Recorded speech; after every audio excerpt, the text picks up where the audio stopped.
symptoms that we saw displayed in the House of Commons yesterday.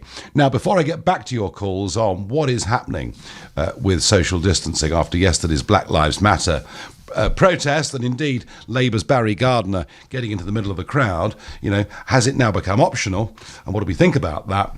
Before we get back to this, I think this should be a much, much bigger story than it is, and it will be over the course of the coming weeks, months, and maybe even years, because we've got to take our hats off, I think, to Alison Pearson and Liam Halligan, who, doing the Telegraph podcast today, were interviewing Sir Richard Dearlove, the former boss of MI6, and this is what he said on the Telegraph podcast.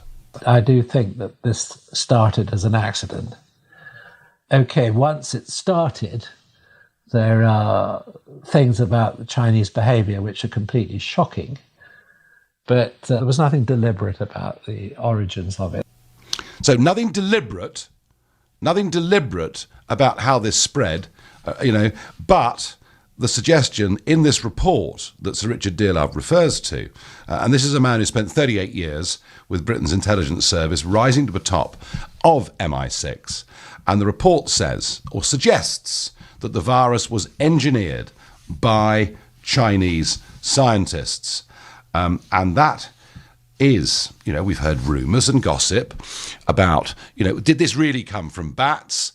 Well, it may have done originally, but it may well be that work on that was going on in the Wuhan lab. This is the most significant figure so far I've seen in the world to say that he is now of the view that this, by accident, escaped from a laboratory in Wuhan, and that after that, the Chinese tried to cover it up. As I say, that one will run and run. Mary says, you took my words. Social distancing has gone. In shops, staff lean over you. Walking along the street, no one gets out of the way. Mary, it's partly people are tired of it all, but it's the lack of fear. It doesn't feel as bad as it did. The figures are getting better, but still up to 8,000 people a day are getting this. The youngsters don't understand lockdown. There have been smoking parties every day around me, in and out of each other's flats. It's a farce, says G in Bradford. Yeah, I have to say. You haven't mentioned the fact, Nigel, I should have done, shouldn't I, that the beaches at Southend, Brighton and other South Coast resorts were full to overflowing last bank holiday weekend. What will it be like this weekend? Well, Alwyn in South London, the beaches will be empty. Do you know why?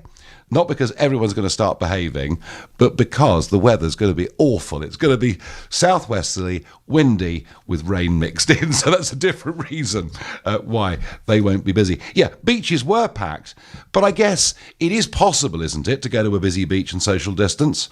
To a degree, I think it probably is. Let's